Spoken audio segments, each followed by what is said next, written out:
5, 4, 3, 2, action. 1 meter dulu mas. Nah, Oh gitu ya? iya. Oke, oke. Kita harus mengikuti protokol kesehatan. Nah, kalau udah 1 meter, maskernya boleh dibuka kan begitu. Aduh. Gimana sehat-sehat ya? Alhamdulillah sehat. Alhamdulillah. Gimana nih, Ustaz? Alhamdulillah. Keluarga gimana sehat-sehat semua ya? Alhamdulillah sehat semua. Dengar-dengar Mas Atus itu dulu pernah ikut pelatihan agensi apa namanya itu? Kebetulan ikut pelatihan dasar aja sih. Oh, Jadi dasar. pelatihan pengembang syariah dasar yang dilaksanakan oleh APSI. Kebetulan APSI apa itu? APSI itu Asosiasi Properti Syariah Indonesia. Kebetulan ikutnya ya? di Jogja Ada sih. ya, waktu itu. asosiasinya ya? Resmi itu? Alhamdulillah sudah resmi. Iya. Artinya mereka yang memasarkan properti syariah itu idealnya harus ikut ini ya? APSI ini? Enggak juga sih sebenarnya. Jadi itu hanya opsi-opsi yang dipilih. Jadi ketika istilahnya umat mau istilahnya aman untuk bertransaksi secara syariah, ada tinjauan yang bisa dilihat. Kalau di luar mungkin ada REI atau ada Himpera, Apersi dan lain sebagainya. Ini salah satu Itu maksudnya pilihan. yang disebut tadi yang konvensional? Konvensional dan REI juga apa itu ya? itu istilahnya asosiasi untuk perumahan atau developer atau properti apapun itu bisa.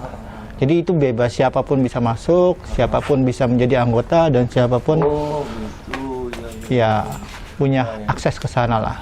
Mas Atus kemarin itu yang syariah berarti ya, properti syariah ya? Iya, insya Allah syariah. Alhamdulillah. Berapa hari itu? Kebetulan 3 hari. 3 hari. Iya. Terus nambah lagi? Belum sempat nambah. Belum nambah lagi. Iya, karena kebetulan terhambat ada keperluan 1 dan 2 hal. Alhamdulillah. Nah, terkait sama itu Mas Atus, artinya kan sekarang lagi marak nih properti syariah kan, tanpa bunga, tanpa bank, tanpa denda, tanpa sita. Ini kan membuat ya kaum muslimin itu kan, umat Islam itu kan lebih nyaman, tenang. Iya, betul. Terus banyak juga marketing properti syariah yang menawarkan kepada kita gitu untuk ayo beli ini perumahan syariah. Ini alhamdulillah kita patut bersyukur ya kan. Betul, kebaikannya betul. banyak ini. Yang dulu kita ngertinya beli rumah itu mesti KPR, bank konvensional, ini malah ada yang tanpa bank. Ya, harus disyukuri. Iya, benar. Cuma memang terus kita nggak nutup mata ya. Entah ini juga memang media, tapi itu nyata. Artinya ada perumahan-perumahan syariah itu yang bermasalah. Biasanya mulai dari tanahnya belum dimiliki, tapi udah dijual, gitu. Atau sudah sekian lama rumahnya nggak jadi-jadi, kan begitu. Nah, ini kita Mas Atus untuk sebagai seorang muslim ya, kita kalau mengambil pilihan properti syariah yang harus kita dukung memang sebagai umat Islam, itu langkah-langkah apa yang harus dahulu kita lakukan? Kalau kita ya sebagai calon pembeli atau calon pengguna jasa properti syariah itu ada baiknya lebih selektif dalam artian, jadi kita memang alhamdulillah sudah banyak dibantu oleh gagasan-gagasan yang di situ mulai ada tanpa bank, tanpa bunga, tanpa denda, tanpa sita dan lain sebagainya. Itu perlu diapresiasi positif. Hanya saja mungkin yang perlu kita lebih selektif lagi itu dari sisi legalitas dan apakah semuanya itu sudah clear, perizinannya bagaimana. Jangan sampai kita membeli lalu perizinannya mandek dan lain sebagainya, dan itu penting sih. Jadi itu yang sering kali. Jadi yang pertama legalitas ya? Ya, legalitas. Artinya gini, maksudnya tanah itu harus sudah milik properti syariah, begitu? Tanah itu sudah milik developer. Properti syariah gitu ya? Apapun itu, jadi developer konvensional dan lain sebagainya. Jadi yang bermasalah di sini bukan hanya properti syariah yang perlu kita ketahui. Jadi memang Hanya mungkin yang belakangan ini disorot adalah properti syariah. Karena Jadi ya membawa nama syariah itu. betul. Jadi itu yang semakin digodok, digoreng, yang mengakibatkan kita sebagai apa ya umat Muslim, umat Islam itu resah juga. Iya, Apakah nanti kembali ke KPR konvensional Iya, betul, ataukah melanjutkan ke KPR atau properti syariah? Perlu kita dukung semuanya, baik KPR syariah maupun developer properti syariah. Dari sisi pendanaan, pembiayaan dan lain sebagainya perlu kita dukung. Hanya saja perlu dicatat kalau misalkan kita mau mengambil keputusan, itu yang pertama legalitasnya. Oke, kita yang kedua stop dulu di sini dulu betul, Mas. Ya, oke. artinya legalitas ini maksudnya tanah tersebut itu harus sudah milik developer begitu ya. Developer betul. Kita cara ngeceknya gimana? Ya sesederhana mungkin, kita paling gampang sih kita cari informasi ke lokasi. Kita kepingin beli di mana nih, di satu lokasi mungkin ke Putih, kita cari cek di warga sekitar, jadi cek ke perangkat desa, lalu aparat terkait begitu betul ya? dari yang terdekat dari lingkungan yang akan kita beli, cek dulu di situ, cek ke perangkat desa, cek ke apa ya, mulai dari kecamatan, kelurahan, apa benar tanah itu tidak ada bermasalah, komunikasi dengan warga dan lain sebagainya, atau apapun itu. Jadi mulai dari lingkup terdekat dari yang akan kita beli sampai ke lingkup yang lebih besar, dari sisi perizinan dan lain sebagainya seperti itu. Artinya kita harus tahu dulu bahwa tanah itu tidak bermasalah dan memang milik developer. Ya, gitu ya? apakah sudah diakuisisi secara keseluruhan, ataukah pembayaran dan lain sebagainya, walaupun itu sebenarnya adalah dapur. Proses begitu ya? Proses. Iya, baik. Itu yang pertama ya. Iya. Jadi kita mau beli properti syariah nih, lokasi di A gitu ya. Berarti dari skup yang kecil, A ini harus kita lihat dulu legalitasnya. Karena kadang kalau marketing kan ya legal kan begitu. Oke. Kita harus survei ke sana, tanya sama aparat terkait gitu ya. Kok tanah ini memang milik properti syariah A gitu ya. Developer properti. Developer properti syariah Iya. gitu ya. Oke. Itu satu, legalitas ya. Pertama penting. Ya, jadi sobat pohon ilmu bisa berjaga-jaga. Mau milih properti, developer properti ya, harus lihat legalitas. Yang pertama. Yang kedua apa, Pak? Ya. Kita sambil minum nggak apa-apa Mas ya? Masya Allah, ini kebetulan ini air minum dari supermarket Islami ya. Alhamdulillah ya. Sakinah Mas. Bismillah. Alhamdulillah. Apa Mas yang kedua kira-kira sebagai calon pembeli yang harus dijaga, yang harus di langkah-langkahnya lah? Ya. Kalau dari sisi saya secara pribadi ya, itu kalau kita mau beli, kita melihat legalitas yang pertama, yang kedua kita lihat track record dari developer tersebut. Apakah mereka sudah punya apa ya istilahnya, mereka sudah terbukti atau sudah pernah ada yang realisasi atau dan lain sebagainya, entah itu dari klaster kecil atau besar dan lain sebagainya. Artinya kita perlu lihat. Sudah punya proyek yang berhasil begitu maksudnya? Ya, dan juga mungkin kalau mau ngecek seperti itu sederhananya, adalah kita bertanya ke mereka. Pertama, melihat kejujuran dari mereka. Yang kedua, mereka mengikuti asosiasi dari apa gitu, misalkan Ray atau misalkan Apersi, Himpera, atau dari sisi syariah. Penting juga ya Mas ya? Penting karena itu jadi payung. Jadi ketika ada masalah di belakang, paling enggak customer punya tempat untuk mengadu gitu. Betul. Selain daripada hukum. Jadi asosiasi itu sebagai mediator ya. Jadi ketika ada yang keliru dari situ bisa dipanggil, karena pemilik dari developer itu pasti merupakan anggota, dan anggota itu berhak mempertanggungjawabkan apa yang mereka jual seperti itu. Dari sisi syariah sendiri atau dari sisi bukan secara umum, itu ada APSI, ada DPS, itu bisa sebagai rujukan ya, ditambah sebagai rujukan seperti itu. Jadi apa? Oke, jadi yang kedua itu kita harus lihat keberhasilan mereka, prestasi mereka, begitu track ya? record sebelumnya. Track record sebelumnya, mereka sudah punya belum? Ya. Biasanya kan ada yang bangun tahap 1, tahap 2 gitu ya, proyek 1, proyek 2 gitu ya. Kalau proyek masih baru, ini yang kita harus cek bener ya Mas Hatus ya. Artinya kan mereka belum punya pengalaman membangun properti kan begitu ya. Tapi kalau sudah punya pengalaman ini lebih mudah ya. Iya. Lebih mudah. Terus kita lihat apakah tergabung dalam asosiasi atau tidak sebagai payung untuk mengadu kalau ada masalah. Oke. Ada lagi kira-kira Mas Hatus? Jadi kalau misalkan kita sebagai calon pembeli nih, kita perlu lihat yang lebih rinci. Sebenarnya kalau kita mau beli sesuatu ya, apapun itu, baik konvensional maupun syariah, perlu dilihat dari sisi yang terpenting memang sisi legalitas. Legalitas. Yang kedua, track record yang mereka punya. Walaupun mereka sebagai pendatang baru atau pemula di bisnis properti, jangan memandang kalau mereka nggak bakal bisa berhasil. Mereka bisa berhasil asalkan memenuhi yang namanya kayak sekarang corona. Kita memenuhi prosedur atau protokol yang ditentukan. Selagi itu, misal pengurusan perizinannya beres semua dan kita layak untuk membeli, kenapa tidak gitu.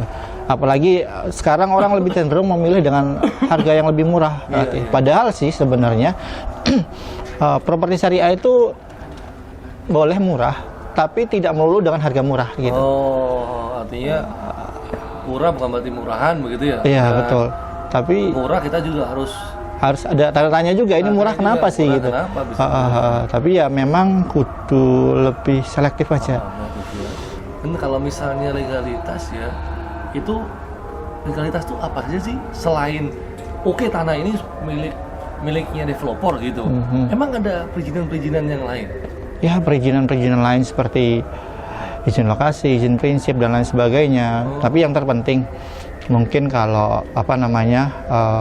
kita mau membeli dari sebuah developer, terutama developer properti atau pengembang syariah, itu ada baiknya kalau kita membeli atau sebelum pra pembelian kita melihat apakah sudah punya izin itu belum, terutama site plan nih, karena banyak sih dari sisi site plan itu site plan yang dijual adalah site plan penjualan gitu.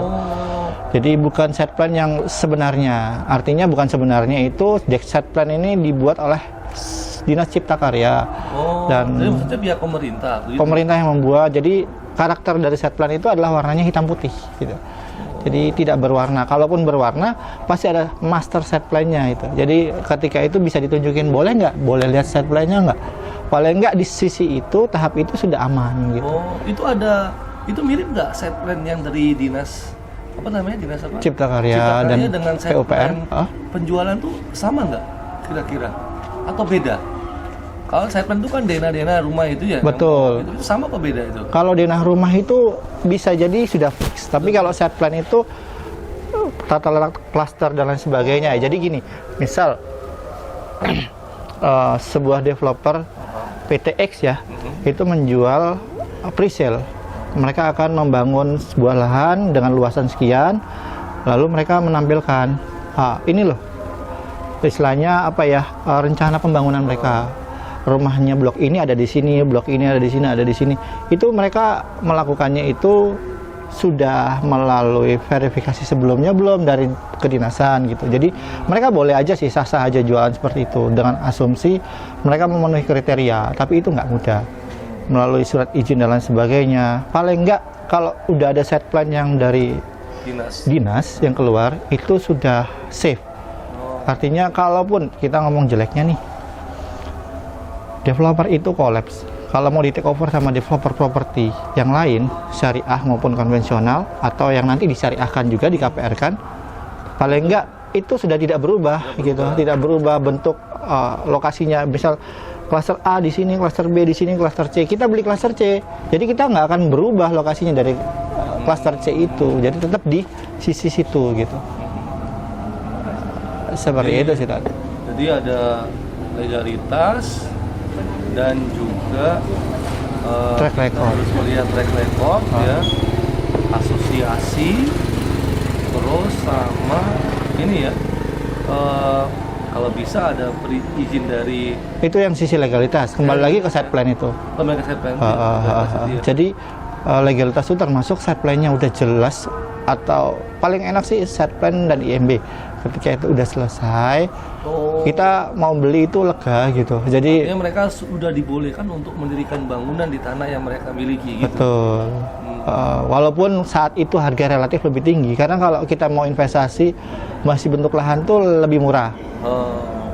Tapi kalau sudah bentuk tahapan yang lebih tinggi, dia lebih mahal. Ya nggak apa-apa sih, memang rezeki sudah diatur gitu. Kalau kita pengen punya rumah dan lain sebagainya, kalaupun operasional itu tinggi, yang jelas kita beli secara aman. Kita nggak beli dengan sisi ada gorornya nih, nanti kita bakalan berubah lagi.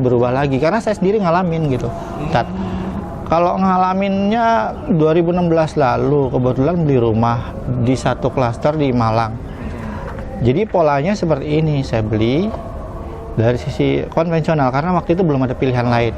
Beli secara konvensional, lalu setuju. Belum ada rumahnya lahan, jadi pre-sale lahan dijual dengan harga 100 juta lebih, hampir ya 100, nggak sampai 150 lah. Lalu cicilan yang sesuai dengan saku, sesuai dengan hati, semuanya sudah sesuai proses. Cicilan berjalan, di tengah jalan dari konvensional itu dirubah ke syariah.